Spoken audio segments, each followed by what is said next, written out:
Last slice before the nursing home. That's what the cake said. Pink frosting. Fancy script. Handed to me by my own daughter. Everyone laughed. Except me. And Lucy, the only one who looked horrified. They thought it was just a joke. But jokes reveal truths. And this one? It showed me exactly where I stood. So I smiled, took the plate, and made a decision right there between the roast chicken and the coffee cups. If they thought I was a burden, they'd never get a dime of my legacy. By the time dessert was over, my will had already been rewritten, and the Miami apartment they were drooling over? It would go to the one person who never made me feel like I was disposable. If you've ever felt invisible to the people you love most. If you've ever wondered what would happen if you finally chose yourself. Stay with me. Because this isn't just a story about betrayal. It's about waking up and taking everything back. And if you're new here, don't forget to subscribe to her journey for more real, raw, and powerful stories like this. Tap the bell so you never miss what comes next. I knew something was off the second I stepped into my own dining room. The smiles were just a little too wide. The voices a little too cheerful. And that silence, that awkward pause when I walked in, it told me everything I needed to know. Happy Mother's Day, Mom. Sophia stood at the head of the table, arms outstretched, a small cake perched proudly on a white platter.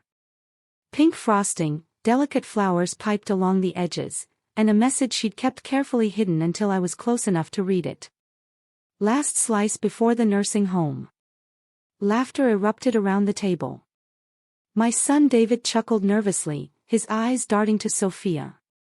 My granddaughter giggled, unaware. Even my sister-in-law let out a little snort as if it were just another harmless joke. But it wasn't harmless. It was cruel. Deliberate. Calculated. I stood frozen for a moment, unsure whether to laugh or cry. My fingers tightened slightly around the bouquet of lilies I'd brought for the table, the same ones Richard used to give me every Mother's Day. It's just a joke, Mom, Sophia rolled her eyes. Don't be so sensitive. You know we love you. Do I? Because it didn't feel like love. It felt like a warning. A quiet little preview of what they were planning behind my back. I forced a smile, one I'd practiced for years, the kind that hides the ache behind your ribs. Of course, I said softly. Very funny. Lucy, my caregiver, stood quietly at the edge of the room. She didn't laugh. She didn't even smile. Her eyes met mine across the table, and in that look, I saw it. Recognition. Shock. And, something else. Solidarity. She knew what that cake meant. And so did I. As I cut the first slice with trembling hands, I realized something deep in my bones. This wasn't just a holiday lunch. This was an ambush dressed in good china and polite conversation. And while everyone else took their seats, I made a silent vow over dessert. I would not be buried quietly. My name is Susan Carter. I'm 58 years old. And until recently, I still believed that motherhood meant sacrifice, no matter the cost. I raised 2 children on my own after Richard died. He passed suddenly, a heart attack in the middle of a Monday. One minute we were splitting the grocery list, and the next, I was signing death certificates. I had no time to grieve. There were bills. School fees. Groceries to stretch. And a promise I made over his grave, don't worry, Rich. I'll take care of everything. And I did. I worked 2 jobs. Cleaned offices at night and ran numbers as a freelance bookkeeper during the day. I never missed a field trip form or a dentist appointment, even if I hadn't slept more than 3 hours. Sophia got into Northwestern on a partial scholarship. I covered the rest. David wanted to study computer science. I sold my wedding ring to buy him his first laptop. I told myself this was love. That love meant giving everything and expecting nothing. But slowly, something shifted. It started small. Sophia missed my retirement party, a work thing, she said. Later, I found photos of her sipping champagne on a yacht with colleagues. David forgot my birthday 2 years in a row. When I brought it up, he said, "You're not big on birthdays, right?" "No, David. I'm just not big on being forgotten." After my hip surgery, they insisted I get help. I didn't want it. But I agreed, mostly to shut them up. That's when Lucy came into my life. She was only supposed to stay 6 weeks. 2 years later, she was still making tea the way I liked it and sitting beside me through bad weather and worse memories. She never pried. Never judged. Never treated me like I was fading. Unlike my children. After I bought the apartment in Miami, my dream place, with its balcony and morning sun, Sophia's tone changed. "Don't you think this is a bit much for just you?" She started dropping by unannounced. Checking my medicine cabinet. Asking if I'd updated my will. David was quieter but followed her lead. "Mom, are you sure you're okay living alone? You're forgetting things lately." They both started using that word, forgetful. What they didn't realize is, I remember everything. Every sacrifice. Every late-night worry. Every time I chose their comfort over mine. And I remembered the cake. That pink slice of humiliation they handed me with a smile. It wasn't about cake. It was about control. And it was the moment I realized. They didn't see me as a mother anymore. They saw me as a liability. What hurt the most wasn't just the forgetting, it was the rewriting. Suddenly, the stories we used to laugh about became evidence against me. Like the time I mixed up the salt and sugar in a pie crust, we used to tell that one every Thanksgiving. Now, Sophia cited it as a moment of concern.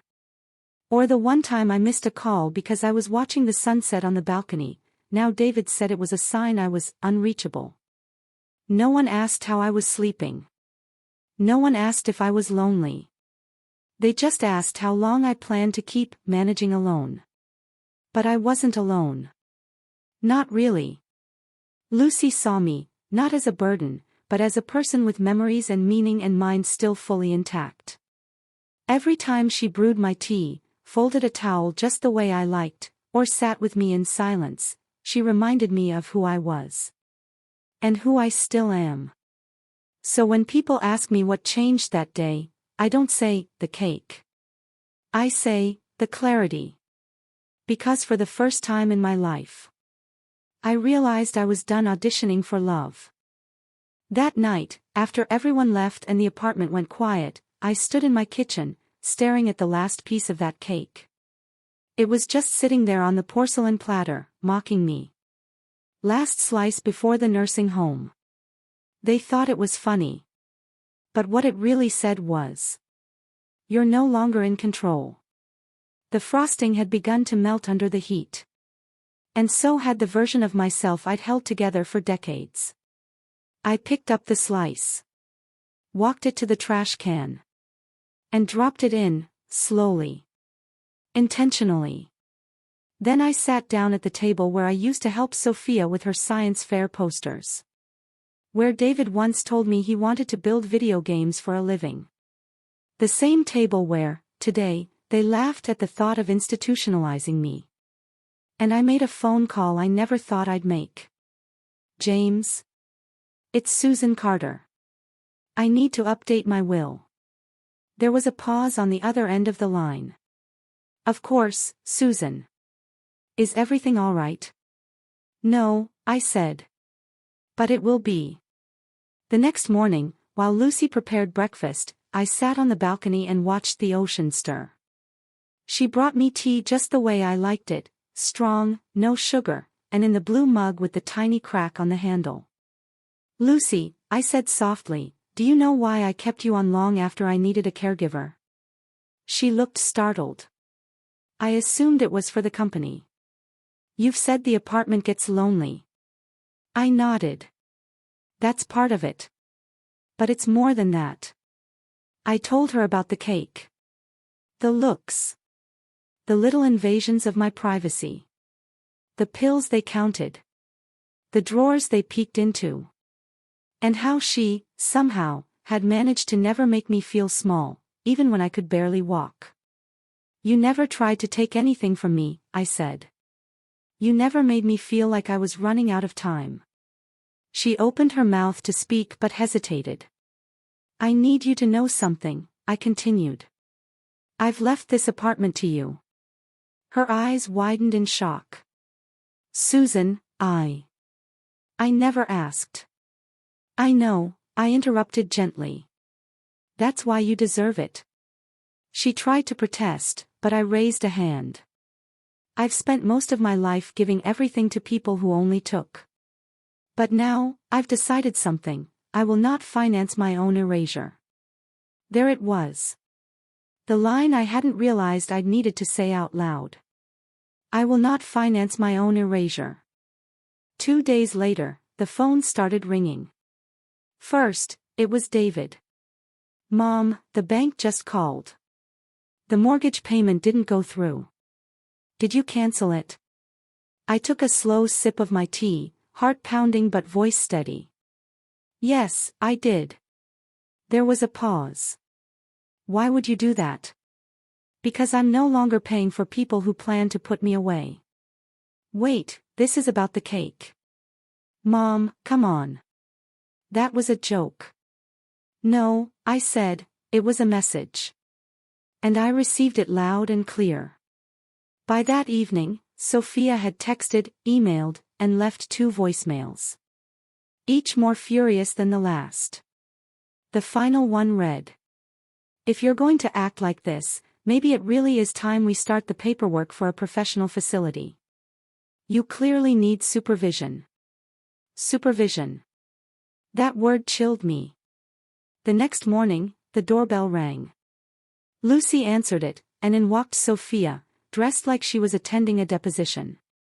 Behind her, David looked embarrassed, holding a folder in his hand. I want to talk, she said, not bothering to greet me.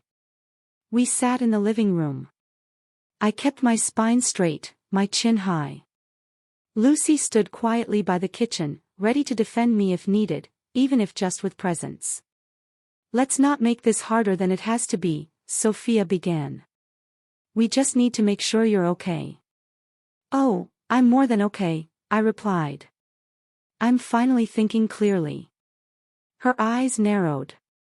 So clearly that you're giving your home to someone you barely know. She's the only one in this room who's never lied to me, I said simply. David stepped forward. Mom, this is irrational. You're making impulsive decisions. That's not like you. There it was, the first attempt to challenge my sanity. I'm not irrational, I replied. I'm just done. Sophia's voice sharpened. We've already spoken to a specialist. A geriatric consultant. She's agreed to come meet with you next week, just to make sure you're capable of making these kinds of decisions. A psychiatric evaluation? I asked, arching an eyebrow. David flinched. It's just a formality. To protect you.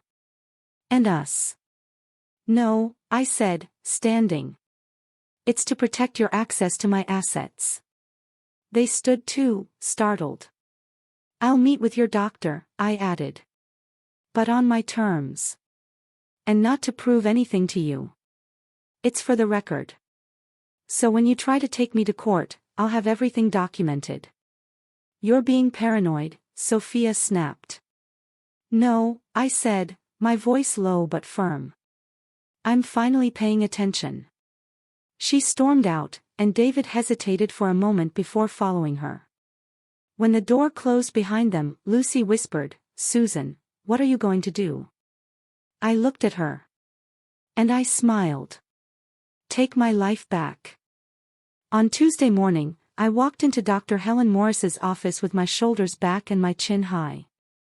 I wore the navy blue dress Lucy had helped me pick, the one with the silver brooch Richard gave me on our 25th anniversary. Subtle makeup. Composed posture. And a fire in my chest I hadn't felt in years. Dr. Morris greeted me with a practiced smile. Her office smelled of eucalyptus and professionalism. A place designed to make people feel safe, or cornered. "Mrs. Carter," she said, motioning toward the chair across from her. "This won't take long."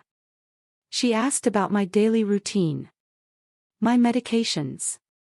My finances. She handed me memory tests, logic puzzles, a timed reading. I passed them all. By the end of the session, she looked up from her clipboard and folded her hands gently. "Susan," she said, dropping the formal tone, "you are not showing any signs of cognitive decline. You are clear, rational, and aware. Whatever concerns your children may have, they are not medical." I smiled, not with triumph, but with relief. "I needed this," I said softly. "Not to convince them. To remind myself." When I returned home, Lucy had baked a lemon cake. No inscriptions, no messages. Just the kind I loved.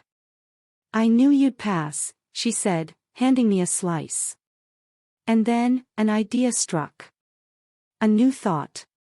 A bold one. What if I didn't just survive this? What if I transformed it? That night, I called James, my lawyer, again.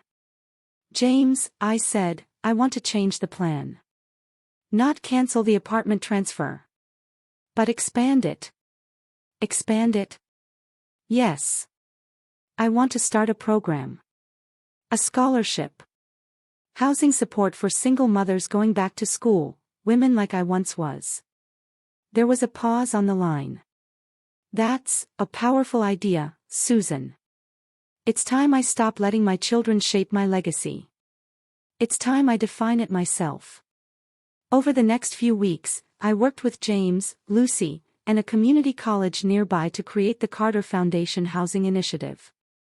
My apartment, the one Sophia tried to claim before I was even gone, would become temporary housing for mothers trying to rebuild their lives. The paperwork was signed. A trust was created. The first tenant was already selected. A nursing student with 2 toddlers and a dream. Lucy agreed to oversee the program part-time while she pursued her own studies in social work. She cried when I handed her the letter of appointment. "I thought I was just here to help you recover from surgery," she whispered. "You were," I said. "But you helped me recover from so much more."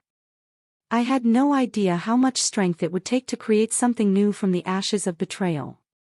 The meetings. The legal paperwork. The backlash. The whispers from extended family.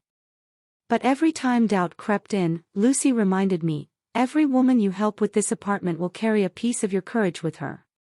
And that mattered more than revenge. The day the first tenant moved in, I stood in the hallway as her little boy ran from room to room yelling, "It's ours, Mama. It's really ours." It hit me then. What my children tried to take from me, my agency, my home, my dignity, I had turned into a sanctuary for someone else. That is legacy. It didn't take long. 3 days after the housing scholarship was officially launched, I received an envelope from Sophia's attorney. A formal petition for conservatorship. She was trying to have me declared legally incompetent, again. I forwarded it to James without reading the entire thing. But I caught the key phrases. Undue influence. Financial vulnerability. Manipulated by caregiver. Lucy cried when she read it. "I never wanted to cause this." "You didn't," I said, taking her hand. "They did, the moment they stopped seeing me as a person." The hearing was scheduled for Monday. And on Sunday night, just as I was making tea, someone knocked on the door. It was David. Alone. His expression was different. Nervous, maybe. Or ashamed. "Can I come in?" he asked. I hesitated. Then nodded. He stepped inside and handed me a folder. I wasn't supposed to see this. But I did. Inside were Sophia's personal notes. Plans for selling the apartment.